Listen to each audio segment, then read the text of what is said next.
नमस्कार प्रिय विद्यार्थियों, मैं आपका डॉक्टर गौतम सर क्लासेज में बहुत बहुत हार्दिक स्वागत और अभिनंदन करता हूं। सभी प्यारे साथियों का स्वागत है।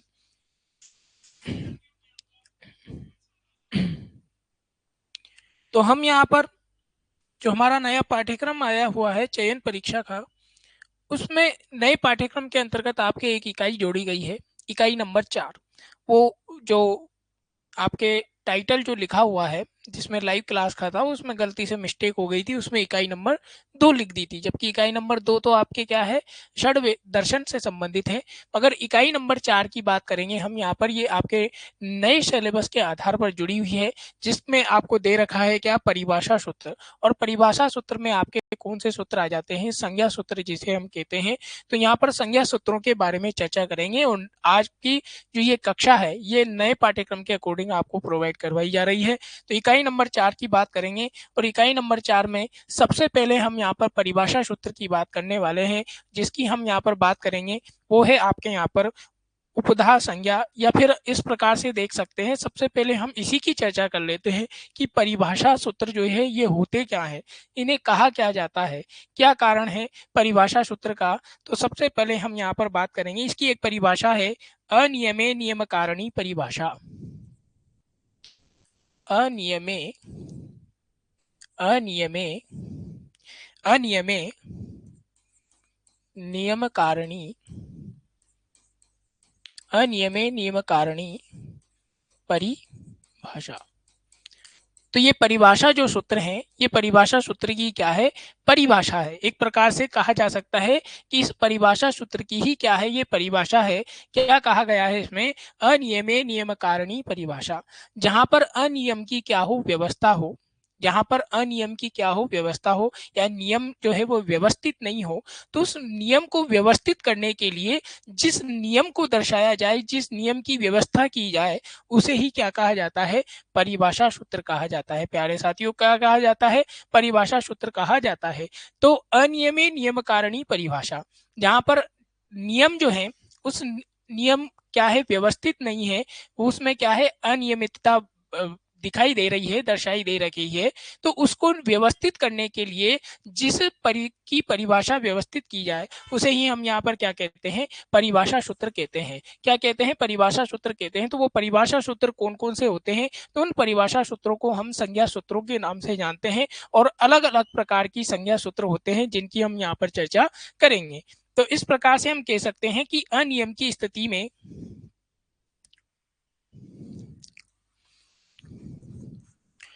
अनियम की अनियम की अनियम की स्थिति में अनियम की स्थिति में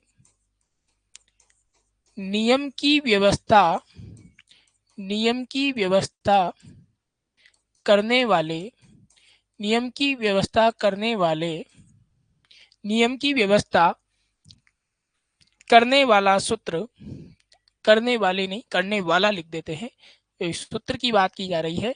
करने वाला सूत्र, नियम की व्यवस्था करने वाला सूत्र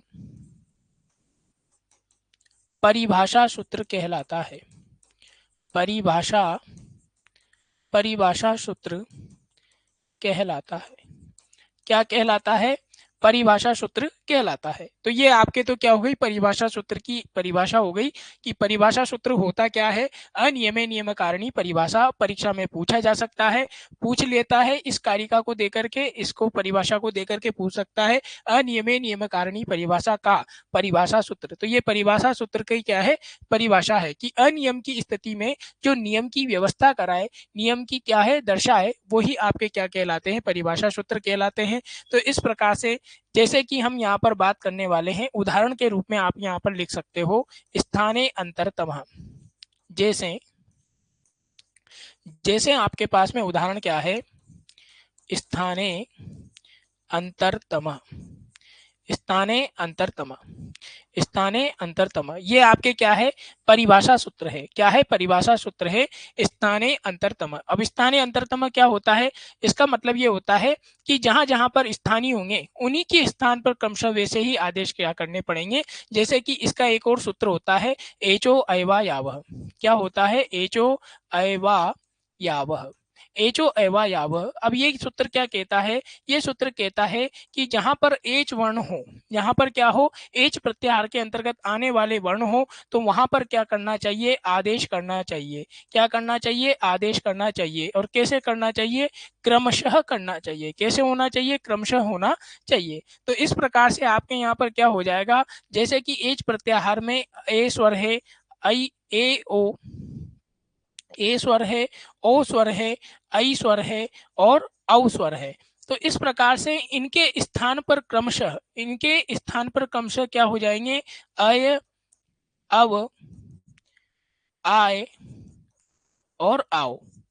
तो ये आपके क्या है कि यहाँ पर नियम की स्थिति को, मतलब नियम की अनियम की स्थिति में नियम को दर्शाने के लिए जो है यहाँ पर क्या व्यवस्था की गई है कि एच अगर स्वर क्रमशः है तो फिर उनके स्थान पर क्रमशः ही क्या होने चाहिए, आदेश होने चाहिए। और ये बताने वाला कौन है, स्थानीय अंतरतम। तो इस प्रकार से ये स्थानीय अंतरतम क्या हो गया, परिभाषा सूत्र हो गया। और इसने ये यहाँ पर बात बताई है एचो एवाव सूत्र के संदर्भ में। तो ये आपके यहाँ पर क्या हो गया, परिभाषा सूत्र की क्या हो गई, चर्चा हो गई। अब हम यहाँ पर और जो आपके पाठ्यक्रम के हिसाब से एक एक परिभाषा सूत्र यानी जो संज्ञा सूत्र है उनकी चर्चा करेंगे। तो सबसे पहले हम यहाँ पर देखेंगे उपधा संज्ञा विधायक सूत्र के बारे में। किसके बारे में, उपधा संज्ञा विधायक सूत्र के बारे में देखेंगे। सबसे पहला जो है हमारे पास में उपधा, उपधा संज्ञा विधायक सूत्र, उपधा संज्ञा विधायक सूत्र। और उपधा संज्ञा विधायक सूत्र होता क्या है उसके हम यहाँ पर चर्चा करेंगे। तो उपधा संज्ञा विधायक सूत्र है उसके बारे में चर्चा करेंगे। तो सबसे पहले हम सूत्र की चर्चा कर लेते हैं।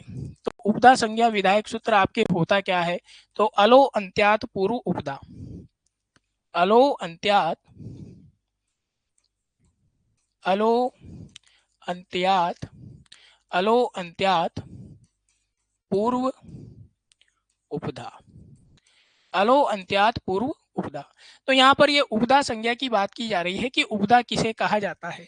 तो देखो ये आपके क्या है, यहाँ पर सूत्र है, कहना क्या है, सूत्र सूत्रार्थ क्या कहता है उसको हम यहाँ पर इसके पद विच्छेद करते हैं। तो अल आपको यहाँ पर दिख रहा है, अल क्या है, एक प्रत्याहार है। और अल प्रत्याहार के अंतर्गत यहाँ पर सभी वर्ण आ जाते हैं। कौन से आ जाते हैं, अल एक ऐसा प्रत्याहार है जिसके अंतर्गत आपके क्या है, सभी वर्ण आ जाते हैं। कितने वर्ण आ जाते हैं, सारे वर्ण जो भी होते हैं जिसके अंतर्गत व्यंजन वर्ण और जिसके अंतर्गत स्वर वर्ण दोनों ही यहाँ पर इस प्रत्याहार के अंतर्गत समाहित हो जाते हैं। अलो अंत्यात पूर्व उपधा। तो आगे बात करते हैं हम क्या, इसके पद विच्छेद की बात करें तो इसका पद विच्छेद देख लेते हैं। इसका पद विच्छेद क्या हो जाएगा, पद विच्छेद, पद विच्छेद की बात करें तो यह है आपके यहाँ पर अलह अंत्यात, अलह अंत्यात पूर्व उपधा।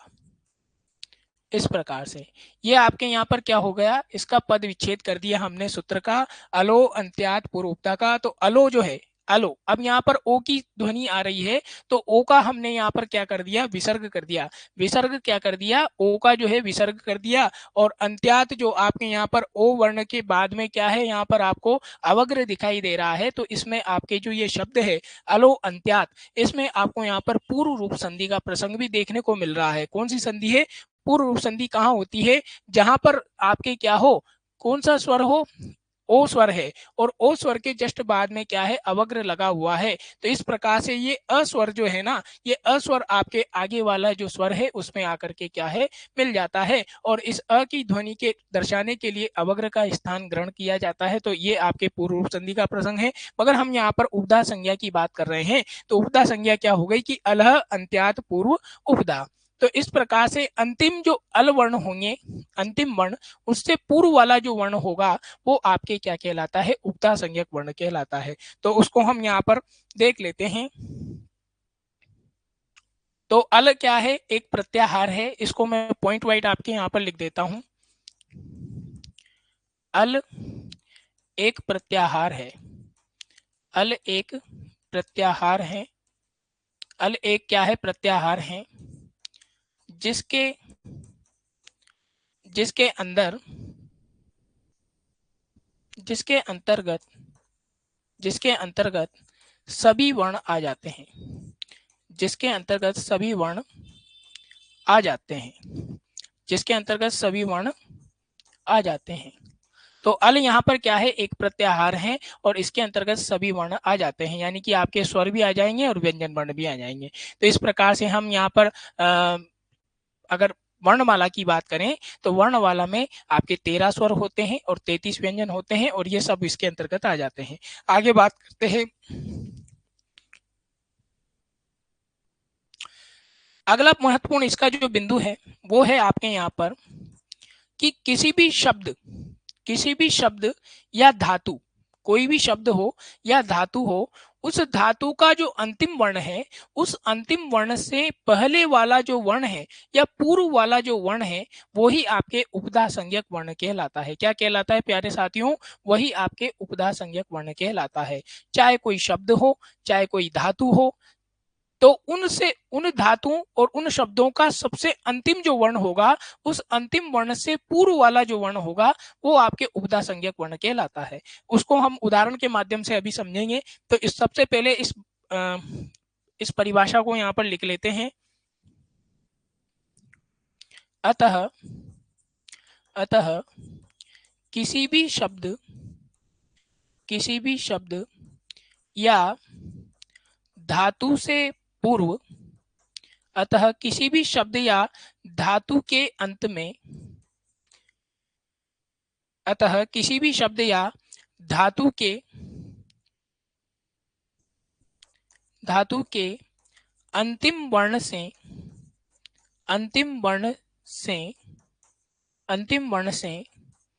पूर्व वाला वर्ण, अंतिम वर्ण से पूर्व वाला वर्ण, अंतिम वर्ण से पूर्व वाला वर्ण उपधा कहलाता है। पूर्व वाला वर्ण उपधा कहलाता है। क्या कहलाता है? अंतिम वर्ण से पूर्व वाला जो वर्ण होगा, पहले वाला वर्ण, वो उपधा कहलाएगा। अब उसको हम यहाँ पर उदाहरण के माध्यम से समझ सकते हैं। तो अगले प्रश्न पर चलते हैं। अब इसमें ये बात कही गई है कि ये जो आपके यहाँ पर अंतिम वर्ण से पूर्व वाला जो वर्ण होगा, वो आपके यहाँ पर स्वर भी हो सकता है और व्यंजन भी हो सकता है। तो इस प्रकार से हम इस बात को भी यहाँ पर लिख सकते हैं कि अंतिम वर्ण से पूर्व वाला जो वर्ण है, अंतिम वर्ण से पूर्व वाला जो वर्ण है, वह आपके यहाँ पर वह स्वर भी हो सकता है, स्वर भी हो सकता है, स्वर भी हो सकता है और व्यंजन भी, स्वर भी हो सकता है और व्यंजन भी हो सकता है, स्वर भी हो सकता है और व्यंजन भी हो सकता है। तो आइए यहाँ पर हम जांच करके देख लेते हैं कि वाकई में स्वर भी हो सकता है या व्यंजन भी हो सकता है। देखते हैं। तो सबसे पहले हम यहाँ पर देखेंगे किसको? शब्द को। किसको देखेंगे? शब्द को देखेंगे। और शब्द के बाद में उस शब्द में हम यहाँ पर देखेंगे उपधा संज्ञक वर्ण को। उपधा संज्ञक वर्ण, उपधा संज्ञक वर्ण। तो इस प्रकार से आपके यहाँ पर ये तो हो गया एक तरफ उपधा संज्ञक वर्ण, ये हो गया आपके यहाँ पर शब्द। अब पहला जो शब्द देखेंगे, वो पहला शब्द आपके यहाँ पर क्या होगा? तो सबसे पहले हम शब्द की बात करेंगे। जैसे कि हम शब्द ले लेते हैं यहाँ पर लता शब्द। क्या है आपके? कौन सा शब्द है? लता शब्द है। अब लता शब्द को गौर से देखना। इसका हम सबसे पहले क्या करते हैं प्यारे साथियों? पोस्टमार्टम कर लेते हैं। क्या कर लेते हैं? इसको बिखेर देते हैं, इसको तोड़ देते हैं। तो इसको जब हम तोड़ेंगे तो ये आपके यहाँ पर तोड़ने पर ये तो ल वर्ण है और इसमें क्या स्वर छुपा हुआ है? अ है। इधर आपके यहाँ पर त वर्ण है और इस त वर्ण में आपके कौन सा स्वर छुपा हुआ है? आ स्वर छुपा हुआ है। कौन सा स्वर छुपा हुआ है? आ स्वर छुपा हुआ है। अब हम गौर करके यहाँ पर देखना, हमने बात कही थी, क्या बात कही थी कि आपके जो उपधा संज्ञक वर्ण होगा, तो उपधा संज्ञक वर्ण कौन सा होगा? अंतिम वर्ण से पूर्व वाला वर्ण, अंतिम वर्ण से जो पहले वाला वर्ण होगा ना, वही आपके उपधा संज्ञक वर्ण कहलाता है। तो इस प्रकार से आपके इस शब्द में, कौन से शब्द में? लता शब्द में हमने बात की थी यहाँ पर, या तो वो शब्द का अंतिम वर्ण हो, चाहे धातु का क्या हो? अंतिम वर्ण हो, उस अंतिम वर्ण से पहले वाला वर्ण आपके उपधा संज्ञक वर्ण कहलाता कहलाता है। तो ये लता शब्द में सबसे अंतिम वर्ण कौन सा है? यहाँ पर सबसे अंतिम वर्ण प्यारे साथियों यहाँ पर क्या है? आ है। ये आपके यहाँ पर क्या है? अंतिम वर्ण है। कौन सा है? अंतिम वर्ण। और इस अंतिम वर्ण से पहले वाला वर्ण, ये आपके यहाँ पर पूर्व वाला वर्ण बोल सकते हो। पूर्व वाला वर्ण, कौन सा वर्ण? पूर्व वाला वर्ण। जो पूर्व वाला वर्ण है यही आपके यहाँ पर क्या कहलाता है? यही आपके उपधा संज्ञक वर्ण कहलाता है। कौन सा वर्ण कहलाएगा? उपधा संज्ञक। अब हमने यहाँ पर अभी स्वर लिखा था कि वह स्वर भी हो सकता है और व्यंजन भी। तो आपके यहाँ पर जो त व्यंजन वर्ण है ये आपके यहाँ पर क्या है? उपधा संज्ञक वर्ण है, मगर ये कैसा है? ये व्यंजन है। तो इस प्रकार से हम लता शब्द में अगर बात करें तो लता शब्द में हम यहाँ पर उपधा संज्ञक वर्ण की बात करेंगे। तो लता शब्द में उपधा संज्ञक जो वर्ण होगा वो आपके कौन सा हो जाएगा? त व्यंजन वर्ण होगा। और इसी प्रकार से परीक्षा में आपसे पूछेगा, शब्द दे देगा और शब्द में पूछेगा कि बताओ इसमें उपधा संज्ञक वर्ण कौन सा है। तो फिर आपको बताना पड़ेगा कि लता शब्द में कौन सा है? त व्यंजन वर्ण है। और ये त व्यंजन वर्ण क्या है? स्वर है या व्यंजन है? तो ये आपके क्या है प्यारे साथियों? व्यंजन है। चलो एक उदाहरण और देख लेते हैं। अगला उदाहरण है हमारे पास में, दूसरा उदाहरण यही देख लेता हूं मैं। दूसरा उदाहरण है आपके पास में, जैसे कि हम यहाँ पर लिख लेते हैं राम। क्या लिखा हमने? राम लिखा। अब राम जो शब्द है, इस राम शब्द में आपको उपधा संज्ञक वर्ण बताना है। इस राम शब्द में उपधा संज्ञक वर्ण बताना है। तो राम शब्द में जब हम उपधा संज्ञक वर्ण बताएंगे तो हमने परिभाषा क्या पढ़ी थी? अलो अंत्यात पूर्व उपधा, यानी कि जो अंतिम वर्ण होगा उस अंतिम वर्ण से पूर्व वाला जो वर्ण होगा वो आपके उपधा संज्ञक वर्ण कहलाएगा। अब आपको अगर ऐसे समझ में ना आए तो आप जो है वर्णों का क्या कर सकते हो? शब्द का पोस्टमार्टम कर सकते हो। तो ये हो गया र, और र में क्या छुपा हुआ है? आ। पीछे क्या है? आपके म, और म कौन है? व्यंजन वर्ण है। और म में आपके कौन सा स्वर छुपा हुआ है? अ। तो अब आपके यहाँ पर अंतिम व्यंजन, अंतिम जो स्वर है, यानी कि स्वर छोड़ो व्यंजन छोड़ो, आप तो ये देखो कि अंतिम वर्ण से पूर्व वाला जो वर्ण है ये आपके, यही वर्ण आपके कौन सा कहलाएगा? उपधा संज्ञक वर्ण कहलाएगा। तो ये पूर्व, जो अंतिम वर्ण से पूर्व वाला वर्ण है वो आपके यहाँ पर क्या कहलाएगा? उपधा संज्ञक वर्ण कहलाएगा। तो म क्या हो गया? यहाँ पे उपधा संज्ञक वर्ण हो गया। आगे और चर्चा कर लेते हैं। अगला और देख लेते हैं। तीसरा एक उदाहरण और देख लेते हैं। तीसरे उदाहरण की अगर बात करें हम यहाँ पर, तो ये राम की बात हो गई। अब हम यहाँ पर देखते हैं हरि शब्द। हरि शब्द, और हरि शब्द में आपको उपधा संज्ञक ढूंढना है। तो हरि शब्द में उपधा संज्ञक क्या होगा? हरि शब्द में उपधा संज्ञक क्या हो जाएगा? हरि शब्द में उपधा संज्ञक वर्ण क्या होगा? ये आपको यहाँ पर बताना है। तो हरि शब्द में हम यहाँ पर देखेंगे तो उसी प्रकार से इसका पोस्टमार्टम करके देख लेते हैं। ये ह व्यंजन वर्ण है और इसमें क्या है? अ स्वर छुपा हुआ है। पीछे क्या है? र व्यंजन वर्ण है और उसमें कौन सा स्वर है? ई स्वर है। और इन्हीं के माध्यम से यहाँ पर कौन सा शब्द निष्पन्न हुआ है? हरि शब्द बना हुआ है। तो ये आपके यहाँ पर क्या हो गया प्यारे साथियों? ये र व्यंजन वर्ण जो है ये आपके यहाँ पर क्या कहलाया? ये आपके यहाँ पर उपधा संज्ञक वर्ण कहलाया। कौन सा संज्ञक है? उपधा संज्ञक वर्ण। इस प्रकार से ये आपको परीक्षा में इसे पहचानना है। अब ये सारे जो वर्ण हैं, अब आप कहोगे कि ये तो आपके क्या है? व्यंजन वर्ण है। तो र क्या हो गया यहाँ पर? ये व्यंजन वर्ण है। और व्यंजन वर्ण भी आपके क्या हो सकता है? उपधा संज्ञक वर्ण हो सकता है। और स्वर वर्ण जो है वो भी आपके उपधा संज्ञक वर्ण हो सकता है। अब स्वर वाला भी उदाहरण हम यहाँ पर देख लेते हैं। तो अगला उदाहरण है आपके, जैसे यहाँ पर चौथा उदाहरण देख लेते हैं। चौथा उदाहरण है आपके यहाँ पर फल शब्द। कौन सा शब्द है? फल शब्द। अब फल शब्द में आपके उपधा संज्ञक वर्ण कौन सा होगा? तो फल शब्द में उपधा संज्ञक वर्ण कौन सा हो जाएगा? तो फल शब्द में उपधा संज्ञक वर्ण आपके यहाँ पर हो जाएगा कौन सा? ल व्यंजन वर्ण। कौन सा हो जाएगा? ल व्यंजन वर्ण, क्योंकि अंतिम स्वर जो है, अंतिम जो वर्ण है वो अ स्वर है और उस अ स्वर से पूर्व वाला जो वर्ण है वो आपके यहाँ पर क्या हो जाएगा? ल वर्ण हो जाएगा। पांचवा उदाहरण देखते हैं। पांचवा उदाहरण है आपके यहाँ पर राजन शब्द। कौन सा शब्द है प्यारे साथियों? राजन शब्द। अब बताओ, अब बताओ यहाँ पर राजन शब्द में, अब बताओ राजन शब्द जो है, अब इस राजन शब्द में आपको यहाँ पर बताना है कि अंतिम उपधा संज्ञक वर्ण क्या होगा? उपधा संज्ञक वर्ण इसमें क्या होगा? राजन शब्द में। अब आपको चक्कर पड़ जाएगा कि ये अंतिम व्यंजन वर्ण है। अब इससे जो पूर्व वाला वर्ण होगा वो आपके यहाँ पर क्या हो जाएगा? उपधा संज्ञक वर्ण हो जाएगा। कैसे होगा? तो उसको हम यहाँ पर देख लेते हैं। ये आपके यहाँ पर क्या हो गया? राजन शब्द है। तो इसमें क्या हो गया? र है, ये यहाँ पर क्या है? आ स्वर है। पीछे क्या है आपके ज वर्ण है, इसमें क्या छुपा हुआ है, अस्वर है। और पीछे क्या है, न व्यंजन वर्ण, अंतिम व्यंजन वर्ण है।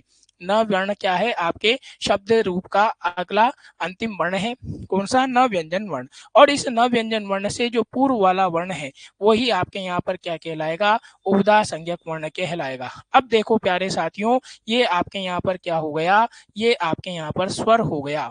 क्या हो गया, स्वर। तो इस प्रकार से उपधा संज्ञक जो वर्ण है वो आपके स्वर भी हो सकता है और व्यंजन भी हो सकता है। तो कहने का तात्पर्य यही है कि उपधा संज्ञा क्यों कहा गया, उपधा संज्ञा इसीलिए है कि आपके जो चाहे शब्द रूप हो चाहे धातु रूप हो, उन शब्द रूप और धातु रूप से जो अंतिम वर्ण से पूर्व वाला जो वर्ण होगा, पहले वाला वर्ण, वो आपके यहाँ पर उपधा संज्ञक वर्ण कहलाता है। अब राजन शब्द में आपके जो उपधा संज्ञक वर्ण है वो आपके प्यारे साथियों क्या हो जाएगा, अस्वर हो जाएगा। तो ये आपके यहाँ पर अगला उदाहरण हो गया। आगे बात करते हैं प्यारे साथियों, एक उदाहरण की ओर बात कर लेते हैं। अगला उदाहरण है आपके यहाँ पर करीन। कौन सा उदाहरण है, करीन उदाहरण है। उदाहरण है करीन, करीन।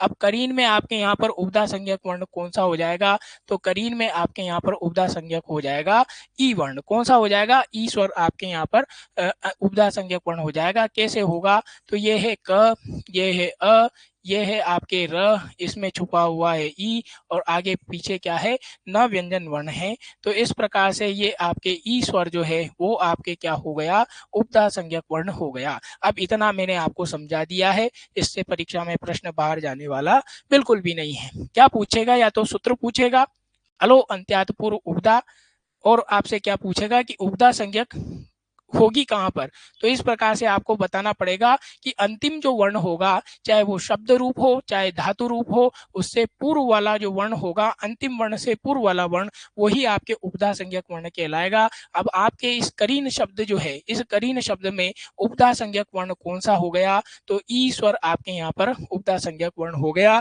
जबकि आपके हरि शब्द जो है, इस हरि शब्द में भी आपके उपधा संज्ञक वर्ण कौन सा था, र व्यंजन वर्ण। ये आपके यहाँ पर, और जो आपके उपधा संज्ञक वर्ण है वो आपके व्यंजन भी हो सकता है और स्वर भी हो सकता है। तो ये आपके यहाँ पर उपधा संज्ञा की बात हो गई, और यही आपके यहाँ पर परीक्षा में पूछा जाएगा। अगले आगे बढ़ते हैं। अगला जो आपके परिभाषा सूत्र है उसमें आता है आपके निष्ठा संज्ञा की बात। किसकी बात कर रहे हैं हम, निष्ठा संज्ञा की। तो परिभाषा सूत्र जो है अगला आपके, वो आता है निष्ठा संज्ञा से संबंधित। तो निष्ठा संज्ञा विधायक सूत्र की हम यहाँ पर चर्चा करेंगे। दूसरा नंबर है आपके यहाँ पर निष्ठा संज्ञा विधायक सूत्र। कौन सा संज्ञा, निष्ठा संज्ञा। कौन सी संज्ञा, निष्ठा संज्ञा विधायक सूत्र। निष्ठा संज्ञा विधायक सूत्र, निष्ठा संज्ञा विधायक सूत्र, निष्ठा संज्ञा विधायक सूत्र। निष्ठा संज्ञा विधायक सूत्र की बात करें तो निष्ठा संज्ञा विधायक सूत्र होता क्या है, निष्ठा का अर्थ क्या होता है, सबसे पहले ये आप जान लो कि निष्ठा होती क्या है। तो निष्ठा का अर्थ यहाँ पर होता है समाप्ति। क्या हो जाता है प्यारे साथियों, निष्ठा का अर्थ हो जाता है यहाँ पर समाप्ति। क्या हो जाता है, समाप्ति। अब ये जो निष्ठा संज्ञा जो होती है वो आपके अक्त और अक्तवतु में होती है। किस में होती है, अक्त और अक्तवतु जो प्रत्यय होते हैं, उन प्रत्ययों से बने हुए जो शब्द होते हैं वो आपके यहाँ पर किस में लगते हैं, भूतकाल अर्थ में लगते हैं। और भूतकाल का अर्थ होता है कि जो क्रिया होगी वो क्रिया या तो समाप्त हो गई होगी या समाप्त होने वाली होगी। तो इस प्रकार से इस अर्थ में इनका प्रयोग किया जाता है। तो निष्ठा संज्ञा विधायक सूत्र है आपके यहाँ पर परिभाषा सूत्र दूसरा वाला, उसकी हम यहाँ पर चर्चा करेंगे। निष्ठा का अर्थ क्या होता है, समाप्ति होता है। आगे बढ़ते हैं, सूत्र क्या है इसका, तो इसके सूत्र की हम यहाँ पर चर्चा कर लेते हैं। तो सबसे पहले सूत्र की बात करेंगे, और सूत्र आपके यहाँ पर क्या हो जाएगा, सूत्र हो जाएगा अक्त अक्तवतु निष्ठा। कौन सा हो जाएगा, अक्त अक्तवतु, अक्त अक्तवतु, अक्त अक्तवतु निष्ठा। ये आपके यहाँ पर क्या है, सूत्र है। और ये सूत्र यही कहता है अक्त और अक्तवतु जो प्रत्यय हैं ये आपके क्या है, भूतकाल की क्रिया के अर्थ में प्रयोग किए जाते हैं। किसमें किए जाते हैं, भूतकाल में, या आपके कर्मवाच्य या भाववाच्य में अक्त प्रत्यय का प्रयोग किया जाता है, जबकि अक्तवतु प्रत्यय का प्रयोग कर्तरी वाच्य के साथ किया जाता है। ये आपको यहाँ पर याद रखने वाली बात है। तो अक्तवतु प्रत्यय का कर्तरी वाच्य में, क्यों, क्योंकि कर्तरी वाच्य में आपके वर्तमान काल की क्रिया का प्रयोग होता है, जबकि अक्त और अक्त प्रत्यय से संबंधित कर्मवाच्य और आपके भाववाच्य में कोई सी भी भाव भूतकाल की क्रिया का प्रयोग किया जाता है। तो आगे बढ़ते हैं और इस सूत्र का हम यहाँ पर देख लेते हैं क्या आंसर क्या होगा इसका।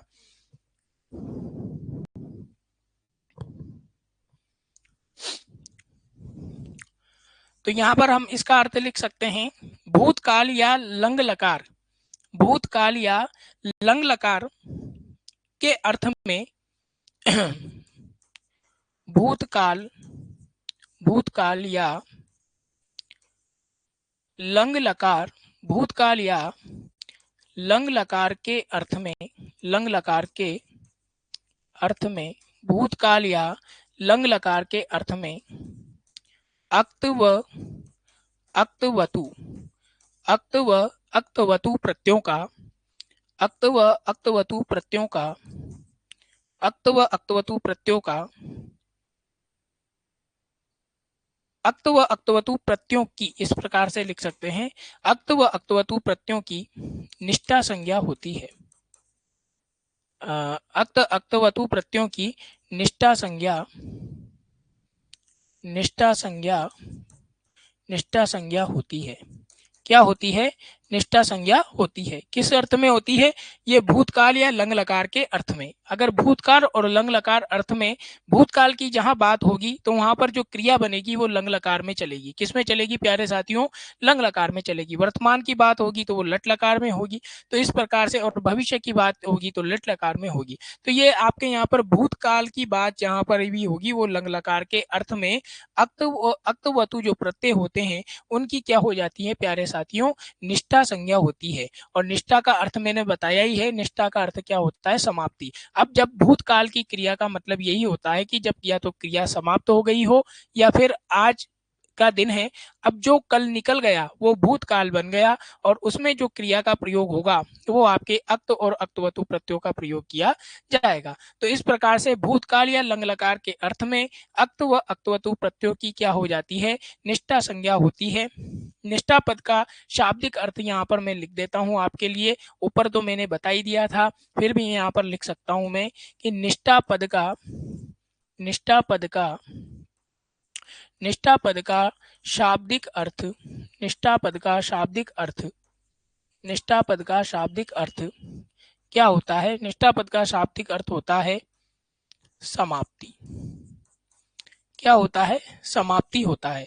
यानी कि क्रिया क्या हो गई हो? समाप्त हो गई हो। तो वहां पर फिर अक्त और अक्तवतु प्रत्ययों का लंग लकार में या भूतकाल की क्रिया में प्रयोग किया जाता है।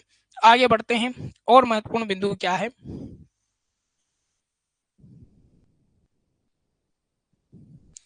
यहाँ पर हम लिख सकते हैं कि अक्त व अक्तवतु प्रत्ययों का प्रयोग, अक्त व अक्तवतु प्रत्ययों का प्रयोग, अक्त व अक्तवतु प्रत्ययों का प्रयोग, अक्त व अक्तवतु प्रत्ययों का प्रयोग समाप्ति, क्रिया की समाप्ति के अर्थ में, क्रिया की समाप्ति के, क्रिया की समाप्ति के अर्थ में, क्रिया की समाप्ति के अर्थ में, अर्थ में किया जाता है। समाप्ति के अर्थ में क्रिया जाता है। आगे और क्या लिखें? अक्त व अक्त प्रत्यय का प्रयोग, अक्त प्रत्यय का प्रयोग, अक्त प्रत्यय का प्रयोग, अक्त प्रत्यय का प्रयोग, अक्त प्रत्यय का प्रयोग कर्मवाच्य, अक्त प्रत्यय का प्रयोग कर्मवाच्य व भाववाच्य में, कर्मवाच्य व भाववाच्य में किया जाता है। अक्त प्रत्यय का प्रयोग कर्मवाच्य व भाववाच्य में किया जाता है। जबकि जबकि जबकि अक्तवतु प्रत्यय का प्रयोग, जबकि अक्तवतु प्रत्यय का प्रयोग अक्तवतु प्रत्यय का प्रयोग, अक्तवतु प्रत्यय का प्रयोग कर्तरी वाच्य में किया जाता है। कर्तरी वाच्य में, कर्तरी वाच्य में किया जाता है। अक्तवतु प्रत्यय का प्रयोग कर्तरी वाच्य में किया जाता है। तो ये आपको यहाँ पर याद रखना है कि अक्त प्रत्यय का जो प्रयोग है वो कर्मवाच्य और भाववाच्य में किया जाता है, और आपके यहाँ पर अक्तवतु का प्रयोग जो है वो कर्तरी वाच्य में किया जाता है। और यहाँ पर निष्ठा जो संज्ञा होता है, वो निष्ठा जो संज्ञा होती है वो इन दोनों ही प्रत्ययों की होती है। क्यों होती है? क्योंकि निष्ठा का अर्थ होता है समाप्ति, और जहां जहां पर क्रिया की समाप्ति वाला अर्थ आ रहा होगा वहां पर अक्त और अक्तवतु प्रत्यय का प्रयोग होता है। और क्यों होता है? क्योंकि इसका अर्थ भूतकाल के अर्थ में, और जहां पर भूतकाल के अर्थ में, और भूतकाल के अर्थ में कौन सी क्रिया का प्रयोग होता है? लंग लकार वाली, और लंग लकार वाली क्रियाओं का सारे प्रयोग जो है वो अक्त और अक्तवतु प्रत्यय के साथ किया जाता है। जैसे कि हम यहाँ पर अब उदाहरण के माध्यम से समझ सकते हैं। उदाहरण है हमारे पास में, पहला उदाहरण देखते हैं, रामः पाठम पठितवान। पहला उदाहरण है रामः, रामः पाठम पठितवान, रामः पाठम पठितवान। ये आपके यहाँ पर क्या है? पहला उदाहरण है। और पहला उदाहरण क्या कहता है? तो पहला उदाहरण देखो आप यहाँ पर कि आपके यहाँ पर राम क्या है? तो राम आपके यहाँ पर क्या है? करता है। राम क्या है? करता है। पाठ यहाँ पर क्या है? तो पाठ यहाँ पर क्या है? क्रिया है प्यारे साथियों। और पठितवान आपके यहाँ पर क्या है? सॉरी, ये आपके कर्म हो गया। ये आपके यहाँ पर क्या है? कर्म है। और आपके पठितवान यहाँ पर क्या हो गई? क्रिया हो गई। क्या हो गई? क्रिया है। तो इस प्रकार से रामः पाठम पठितवान। तो इस प्रकार से आपके ये जो वाक्य है, ये वाक्य आपके कैसा है प्यारे साथियों? इसमें कौन से प्रत्यय का प्रयोग किया गया है? तो इसमें अक्तवतु प्रत्यय का प्रयोग है। और अक्तवतु प्रत्यय का जो प्रयोग है वो कौन से वाच्य में किया जाता है? कर्तरी वाच्य के अंतर्गत किया जाता है। तो इस वाक्य में आपके कौन सा वाच्य हो गया? कर्तरी वाच्य हो गया। कर्ता, जब आपके कर्तरी वाच्य का जो कर्ता होता है वो उक्त होता है, प्रधान होता है, और प्रधान कर्ता में प्रथमा विभक्ति का प्रयोग होता है। कर्म इसमें अनुक्त होता है, और अनुक्त कर्म में द्वितीया का प्रयोग होता है। उसी प्रकार से जो क्रिया है वो कर्ता के अनुसार आती है। कर्ता आपके प्रथम पुरुष एक वचन का है, प्रथमा विभक्ति में है, तो क्रिया आपके यहाँ पर क्या हो जाएगी? प्रथम पुरुष एक वचन की हो जाएगी। तो पठितवान पठितवंतो पठिवंतः, पठितवान पठितवंतो पठितवंतः, इस प्रकार से आपके यहाँ पर क्रिया के रूप चलते हैं। तो ये आपके कर्तरी वाच्य का उदाहरण हो गया। दूसरे उदाहरण की बात करें तो दूसरा उदाहरण आपके यहाँ पर कौन सा हो जाएगा? निष्ठा संज्ञा की बात कर रहे हैं हम। दूसरा उदाहरण है आपके यहाँ पर रामेण पाठः पठितः। रामेण, रामेण पाठः पठितः, रामेण पाठ पठित। ये आपके यहाँ पर उदाहरण नंबर 2 हो गया। और उदाहरण नंबर जो 2 है, उदाहरण नंबर 2 क्या कहता है? उदाहरण नंबर 2 कहता है कि रामेण पाठ पठित। तो यहाँ पर देखो, रामेण जो है ये आपके यहाँ पर क्या है? करता है। रामेण यहाँ पर क्या है? करता है। और कर्ता कैसा है? तो कर्ता मेरे प्यारे साथियों अनुक्त करता है। कौन सा करता है? अनुक्त करता है। जो कर्ता अनुक्त होता है उसमें हम यहाँ पर कौन सी विभक्ति का प्रयोग करते हैं? तृतीया विभक्ति का प्रयोग कर देते हैं। कौन सी विभक्ति का प्रयोग कर देते हैं? तृतीया का प्रयोग करते हैं। ये पाठ आपके यहाँ पर क्या है प्यारे साथियों? कर्म है। अब कर्म यहाँ पर क्या है? उक्त है। और जो कर्म उक्त होता है उस उक्त कर्म में हम यहाँ पर प्रथमा विभक्ति का प्रयोग करते हैं। कौन सी विभक्ति का प्रयोग करते हैं? प्रथमा का प्रयोग करते हैं। और आपके यहाँ पर जो क्रिया होगी वो क्रिया आपके यहाँ पर किसके अनुसार होगी? कर्म के अनुसार हो जाएगी। आपके कर्म जो है वो प्रथमा विभक्ति में है, तो क्रिया आपके यहाँ पर क्या हो जाएगी? पठितः पठितो पठितः। तो इस प्रकार से यहाँ पर आपके पठित जो क्रिया है ये आपके यहाँ पर क्या हो जाएगी? प्रथम पुरुष एक वचन की हो जाएगी। अब ये आपके यहाँ पर क्या हो जाएगी? पठित जो है ये आपके यहाँ पर कौन से प्रत्यय लगा हुआ है? इसमें अक्त प्रत्यय लगा हुआ है। और अक्त प्रत्यय से बना हुआ यहाँ पर जो ये उदाहरण है ये आपके यहाँ पर कौन से वाच्य का हो जाएगा? कर्म वाच्य का हो जाएगा। कौन से वाच्य का होगा? कर्म वाच्य का ये उदाहरण है। और कर्म वाच्य में कौन से प्रत्यय का प्रयोग होता है? अक्त प्रत्यय का प्रयोग होता है। अक्तवतु प्रत्यय का आपके कर्तरी वाच्य में होता है। और हम तीसरा उदाहरण और देख लेते हैं। तीसरा उदाहरण है रामेण पठितम। रामेण पठितम, रामायण पठितम। तो रामायण पठितम जो है ये आपके यहाँ पर क्या हो जाएगा, रामायण यहाँ पर आपके क्या हो गया, कर्ता, और कर्ता अनुक्त है, तो ये आपके यहाँ पर क्रिया हो गई, और क्रिया क्या हो गई यहाँ पर, स्वतंत्र हो गई मेरे प्यारे साथियों। और आपके यहाँ पर जो भाववाच्य होता है उसमें क्रिया क्या हो जाती है, स्वतंत्र हो जाती है, और ये आपके यहाँ पर कौन सा वाच्य हो गया, भाववाच्य हो गया। कौन सा वाच्य हो गया, भाववाच्य हो गया। और भाववाच्य में क्रिया क्या हो गई, स्वतंत्र हो गई। और स्वतंत्र क्रिया जो होती है वो हमेशा आपके किस में हो जाएगी, वो आपके यहाँ पर प्रथम पुरुष, प्रथम पुरुष, प्रथम पुरुष में हमेशा किस में हो जाएगी, एक वचन नपुंसक लिंग में होगी। किस में हो जाएगी, नपुंसक लिंग में, नपुंसक लिंग में, प्रथम पुरुष में नहीं होगी, ये हमेशा किस में हो जाएगी, नपुंसक लिंग में होगी प्यारे साथियों। किस में हो जाएगी, नपुंसक लिंग में हो जाएगी।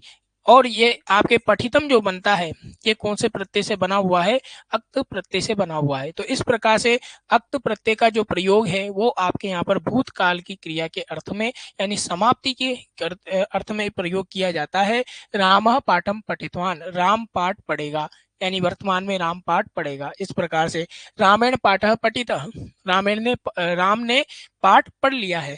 और यहाँ पर रामायण पठितम, तो रामायण पठितम में क्या हो जाएगा, रामायण पठितम तो राम पाठ पढ़ चुका है। इस प्रकार से ये आपके यहाँ पर क्या हो जाएंगे, वाक्य संपन्न हो जाएंगे, और ये आपके यहाँ पर क्या हो गई, निष्ठा संज्ञा हो गई। तो एक बार प्यारे साथियों मैं इसको रिवाइज कर देता हूँ, इन दोनों को जो आज हमने यहाँ पर पढ़ा है। इकाई नंबर 4 के अंतर्गत हम यहाँ पर अध्ययन कर रहे हैं, और इकाई नंबर 4 में आपके यहाँ पर कौन सा सूत्र है, परिभाषा सूत्र की बात की गई है। और परिभाषा सूत्र जो है वो आपके अनियमे नियम कारणी परिभाषा, ये अनियमे अनियम कारणी परिभाषा यानी अनियम की स्थिति में नियम का व्यवस्था करने वाला जो सूत्र होता है वही आपके क्या कहलाता है, परिभाषा सूत्र कहलाता है। जैसे कि स्थाने अंतरतमः, स्थाने अंतरतमः जो सूत्र है ये कैसा सूत्र है, परिभाषा सूत्र है। ये अनियम की स्थिति में नियम की व्यवस्था करता है। अनियम की व्यवस्था कैसे करता है, एचो अव्यव जो सूत्र है वहां पर आपको क्या होता है कि स्थानीय के स्थान पर आदेश करता है, यानी कि ए आई ओ औ के स्थान पर अय औ आय आओ आदेश कर देता है। तो इस प्रकार से आगे बढ़ते हैं। हमने और क्या पढ़ा, उपधा संज्ञा विधायक सूत्र। पहली यहाँ पर पढ़ी हमने कौन सी संज्ञा, उपधा संज्ञा। उपधा संज्ञा के अंतर्गत क्या है सूत्र, अलो अंत्यात पूर्व उपधा। तो यहाँ पर अल क्या है, एक प्रत्याहार है, अल क्या है, एक प्रत्याहार है, और उसके अंतर्गत सभी वर्ण आ जाते हैं। तो बात की जा रही है यहाँ पर कि जो भी शब्द है उस शब्द में या धातु में, शब्द या धातु का जो अंतिम वर्ण हो उस अंतिम वर्ण से पहले वाला वर्ण पूर्व वाला जो वर्ण हो उसमें आपके कौन सी संज्ञा हो जाएगी, उपधा संज्ञा हो जाएगी। यही ये सूत्र बात कह रहा है, अलो अंत्यात पूर्व उपधा। तो अल अंत्यात पूर्व उपधा, अल क्या है, प्रत्याहार है जिसके अंतर्गत सभी वर्ण आ जाते हैं। और बात की जा रही है कि अल एक प्रत्याहार है जिसके अंतर्गत सभी वर्ण आ जाते हैं। अतः किसी भी शब्द या धातु के अंतिम वर्ण से पूर्व वाला जो वर्ण है वो क्या कहलाता है, उपधा कहलाता है। उसी की हम उपधा संज्ञा कर देते हैं। अब वो जो उपधा संज्ञक जो वर्ण होगा तो आपके यहाँ पर स्वर भी हो सकता है और व्यंजन भी हो सकता है। कैसे, जैसे कि शब्द है आपके यहाँ पर और ये आपके उपधा संज्ञक वर्ण है। जैसे कि लता शब्द है, तो लता शब्द में आप जब इसका पोस्टमार्टम करोगे तो ल अ त और आ इस प्रकार से निकल कर आएगा। तो इसमें अंतिम वर्ण कौन सा हो गया, आ। इस अंतिम वर्ण से आ से पूर्व वाला जो वर्ण है त व्यंजन वर्ण वही आपके उपधा संज्ञक वर्ण है। यही आपके यहाँ पर क्या कहलाता है, उपधा संज्ञक वर्ण कहलाता है, उपधा संज्ञक वर्ण कहलाता है। तो इसी वर्ण की कौन सी हो जाती है, उपधा संज्ञा हो जाती है। जैसे कि लता में त क्या है, उपधा संज्ञक वर्ण है। राम में म क्या है, उपधा संज्ञक वर्ण है, और ये व्यंजन भी हो सकता है और आपके स्वर भी हो सकता है।